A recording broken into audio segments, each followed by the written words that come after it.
So yesterday, the Trump administration realized that they do not have the power to single-handedly bring about an end to the war in Ukraine, so they rage quit in the Oval Office. I mean, it's either that or we're somehow supposed to believe that this meeting that Trump and Vance both said was about preventing World War III somehow only resulted in memes about not saying thank you. I'm just not buying it. There's more to it. And what I think is behind this is the fact that the United States has gone down 3 different routes trying to bring about peace in Ukraine. All 3 have failed. And yesterday they had enough. It was the equivalent of flipping over the Monopoly board because things aren't going as planned. Now I'm going to walk through all 3 of those in today's video. First is the United States trying to cede options to Russia. Second is bullying Ukraine. And the third is some sort of economic deal that we saw just kind of collapse yesterday. Now, this whole not saying thank you is the reason for all of these arguments to blow up. Does sound a little bit ridiculous, but it's also one of the reasons that we are seeing a lot of people continue to point to today, including Secretary of State Rubio. Vice President Vance was criticizing Zelensky for not saying thank you specifically during that meeting, those 40 to 50 minutes that we were in the Oval Office. But certainly, you know very well, Secretary Rubio, your time as a senator here in Washington, that whenever Zelensky has come to Washington before, he has very much expressed that kind of gratitude. Just listen to this. Thank you for both financial packages you have already provided us. Really, all my appreciations from my heart, from the heart of Ukrainians, all Ukrainians. So what can I say to American people in English? My English is poor. To say all my messages and all my thanks to you. And thank you very much for supporting us, our people. Thank you, United States. Thank you, America. Ukraine is grateful to the United States for its overwhelming support. Do you think you can make the argument that he hasn't said thank you? Well, I think the vice president said he hadn't said it today. He hadn't heard it today in that meeting. And we were hoping that meeting would begin by thank you for everything you've done for us. We wouldn't be where we are today without you. We wouldn't even have a chance to negotiate a peace without the help you gave us. By the way, without the help you gave us when you were president in the first term, because President Obama refused to provide them defensive capabilities in terms of military hardware. He did provide them blankets. Yeah, and that was brought up today during that meeting. So like we all know that's kind of ridiculous, right? Whether or not the man said thank you at certain times or not, any conversation at all. Think about an argument you might have with a good friend or a spouse or a significant other. If one of the sticking points is you haven't said thank you yet today, but yesterday you did, or before you came in this room you did, I think we're all on the same page that would be, let's move past this and actually get to the meat of the conversation. So it's hard for me to believe that in this conversation about preventing World War III and stopping thousands of people from dying, the largest land war in Europe since World War II was somehow completely derailed because somebody's feelings got hurt. I feel like that's a bit much. Another reason that I think there's more to this is immediately following that meeting yesterday, the White House put out a long list of all of the people across the administration and across the U.S. government that support the president's actions. They refer to this as support pours in for President Trump, VP Vance's America First strength. And it's a lot of people talking about how this was great. This was exactly what we needed. This is America First, America Strength, so on and so forth. Here's the thing. First off, we haven't really seen this with any other policy, so this is new and unique. It does feel a little bit organized in that sense. I mean, it's weird. It's strange to have people like the Secretary of the Interior and the Secretary of the Agriculture weighing in on foreign affairs issues like this so quickly. That's a little out of the ordinary. But also, we didn't really get anything yesterday. As the United States, there was something on the table, that was the mineral deal, that wasn't signed. So the celebration for what occurred yesterday is just celebrating the talking to Zelensky, talking down to, I would say, and kind of, as some of these folks have said, put him in his place. That's the celebration that's happening here. There was nothing tangible. Nothing was turned on or turned off at all. They're celebrating the discourse. So it does kind of lead me to believe that there was a movement in this direction of, we're not able to get this stuff done. We need to pile on that we've done everything we can. Now we're backing out. So moving back a little ways before diving into the 3 ways that the Trump administration has attempted but not succeeded at this point in bringing about an end to the war, if we look at when Trump was on the campaign trail, he did what Most politicians do. We have this thing in the United States. I don't know if it's worldwide, but our politicians tend to make a lot of promises to get elected, and then they get into office and they either can't do the thing they said they were going to, or they won't. I don't know which one's worse, but it happens, and it's a real thing. And it happens a lot in the national security space. I mean, here we are in 2025. Guantanamo Bay still exists. I'm old enough to remember that was supposed to be shut down like multiple administrations ago. I'm pretty sure leaving Afghanistan was presented by more than one president, and we've definitely been trying to get out of Syria for quite a while. So, like, it's just a thing. Again, whether or not the president or any politician actually plans on doing that thing, or if it's just a talking point, who knows? But in this case, I don't think it's outside the realm of possibility that some of Trump's advisors leading up to the election may have said, hey, Mr. President, listen, Biden has not been talking with the Russians at all, and he has not been pressuring the Ukrainians hardly at all. So all you got to do, open up some conversations with the Russians, maybe give them a little, pressure the Ukrainians a little bit, and voila, just like that, you're probably going to have a peace deal pretty quickly. I think you and I, or anybody following this war, probably knew that wasn't super likely, but I can see those conversations playing out behind the scenes, which leads us into the first attempt by the Trump administration to bring about peace in Ukraine. This happened when Secretary of Defense Hegseth went to the NATO headquarters in Brussels towards the start of February, or I guess it was middle of February at that point, and he gave a speech that caught a lot of people off guard, to include a lot of people here in the United States, certainly our NATO allies, Ukraine, and even Russia, where in this meeting at NATO, Secretary Hegseth laid out a couple items that I would refer to as kind of phase one of trying to bring an end to this war, ceding some of the options to Russia, giving in on some of the Russian demands. Number one, Hegseth said Ukraine will not be in NATO. This was the first, most forceful time we've ever heard that statement laid out in an official capacity. Ukraine will not be in NATO. He said international non-NATO peacekeepers will be brought in to ensure that the ceasefire holds. And he said that it is unrealistic that Ukraine would be able to achieve their 2014 borders.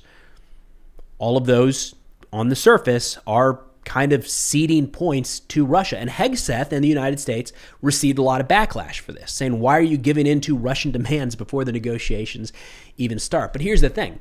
This didn't last long. This first attempt fell through pretty quickly. Of course, Russia, totally on board with no Ukraine in NATO. They love that. They're all about that. So no pushback there.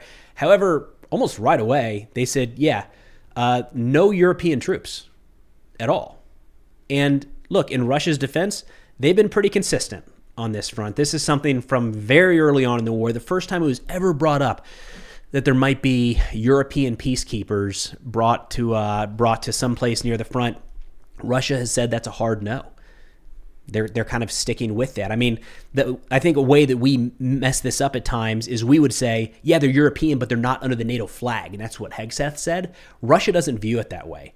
If there are, Canadian citizens that were not in the military and volunteered and ended up in the Ukrainian armed forces as a volunteer, Russia views those as NATO forces, right? So anybody from a NATO country in any capacity at all, Russia views as NATO. That was issue number one. Issue number two is that Russia said, the territories of the Russian Federation, those are not up for negotiation. So the U.S. gave on 3 different areas, and Russia accepted one and pushed back on 2. Now, this piece here about the territories are not up for negotiations is actually a really big sticking point, because you'll regularly hear people say today, just freeze the line of contact right where it is and let Russia keep what they've taken, and we'll take it from there. But here's the thing. Even Russia isn't going to accept that, because if you look at a map here, yes, Russia controls all of this territory that's in red. But if you look at these areas here, there's a couple areas that Russia has claimed legal ownership over by annexation through votes in some of these occupied territories, but they do not physically control. They are still under the control of the Ukrainian armed forces. So if you were to tell Russia, hey, don't worry, we'll just, everything you got, you can keep, that would force Russia to give up what they now view as Russian territory to Ukraine.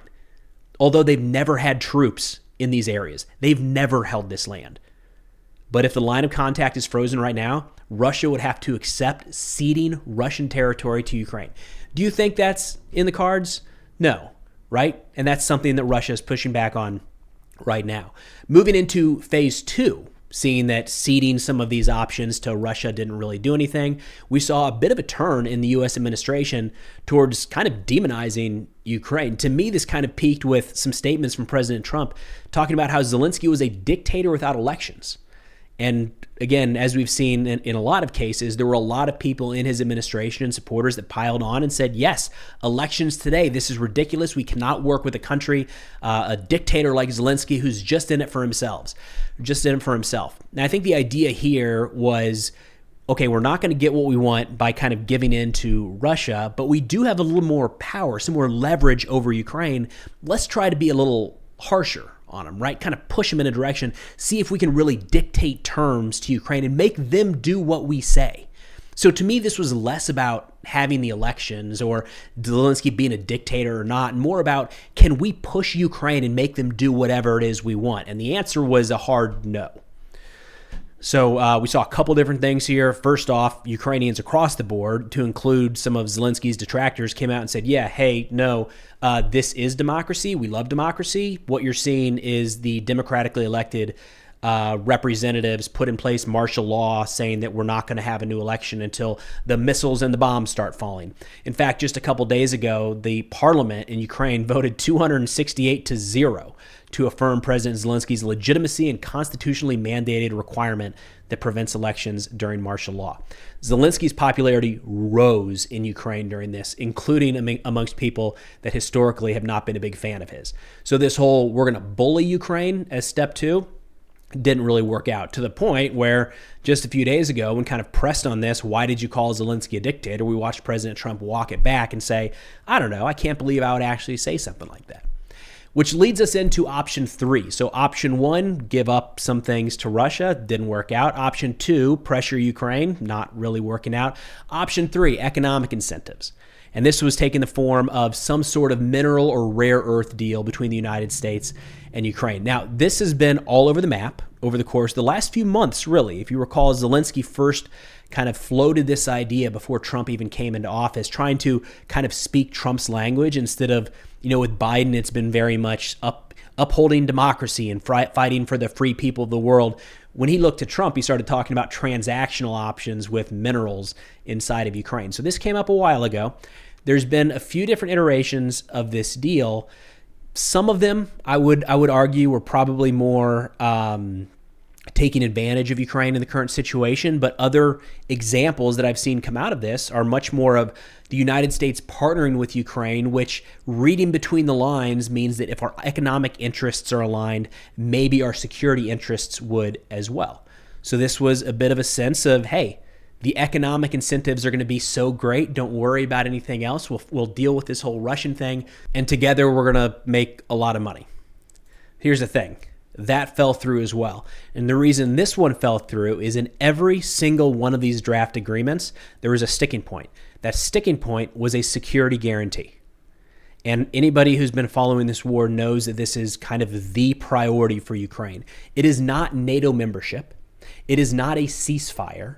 It is not the freezing of the line of contact. It's none of those things. It is a security guarantee to make sure that Russia doesn't do this again in the future. Now, a simple move towards that is membership in NATO, which is why that's often brought up as one of the key components.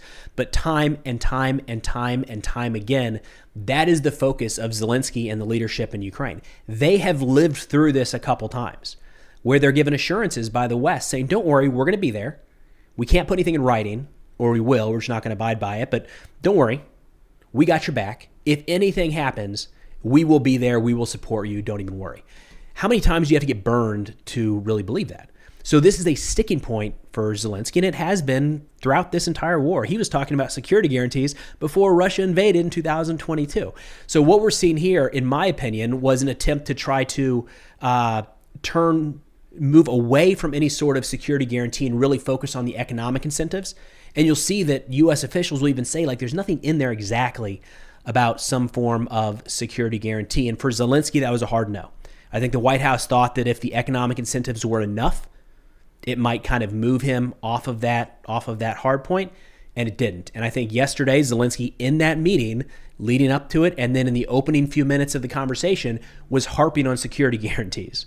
He wasn't talking much about the money to be made and the deposits and the partnership. It was security guarantees. We cannot be in a position where Russia is going to do this again, which I think is why it started to go off the rails and somehow ended with, "You've upset me. Have you not said thank you? Why have you not said thank you?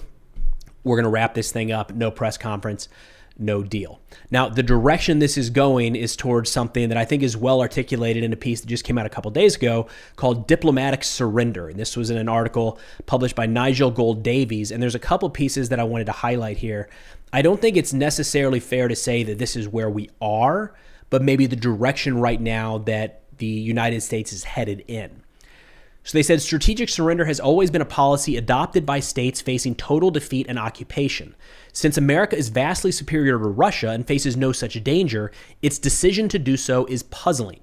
3 further factors compound this. Firstly, while Trump promised to end the war quickly during his election, there is no evidence that doing so by siding with Russia is popular with American voters. Only 30% say America is giving too much support to Ukraine.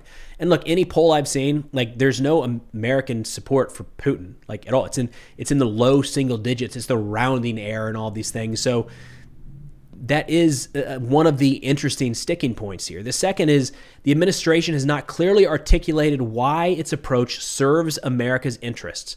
I want to hammer this. I think this is worth driving home. Other than zero war is better for the United States because then we don't risk getting pulled into something. If that is the only argument, then we have to weigh it with, if we cede anything to Russia, is that better than the no war scenario? So secondly, the administration has not clearly articulated why its approach serves American interests. Trump has called the conflict a terrible war that has killed millions, and senior figures say it is bad for America. But none has set out in any detail the benefits of ending it as soon as possible on terms highly favorable to Russia. Alone among the administration's policies, this one lacks a clear rationale in terms of core national interests. I have hit on this a couple times before, saying you can change your mind. That's no issue at all. People get new information and change their opinion on things. Our perspectives change with time and position and wisdom and all of that. We haven't heard that, though, from our administration officials. We've just seen a change in policy without any clear rationale behind that. The last one he says here is, thirdly, this approach is in fact likely to harm America's long-term security.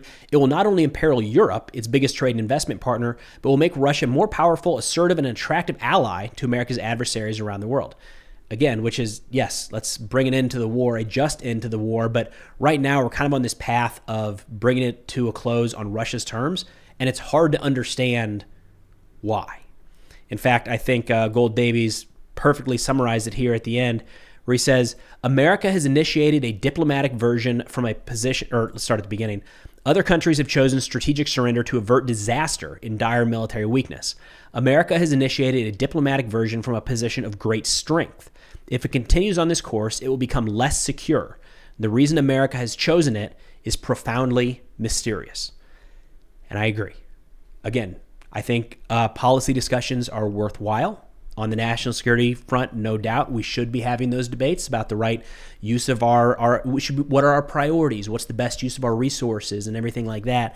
I don't think we've really had that when it comes to the war in Ukraine. There's a camp right now that is end it at all costs, but as Gould-Davies suggests here, the all costs right now tends to be more and more on Russia's terms, and it's hard to understand how ceding to Russia in today's environment is a net benefit to the United States. But again, as I can see it right now, this whole debacle yesterday in the White House was not really about saying thank you or not saying thank you or being respectful or not wearing a suit or whatever the arguments end up being. It was really the United States getting fed up that they have tried 3 different deliberate strategies to bring about an end to the war in Ukraine. None of those have succeeded. And I think it's getting to the point where security guarantees are not going to be offered by the United States. They're seeing that hard line drawn in the sand and they're not finding a way around it. So this, again, was flipping the monopoly board, saying, we're out, we've tried, we did our absolute best. Somebody else come in and try to salvage this thing. But that's all I got for now. Thanks for watching, and I'll see y'all next time.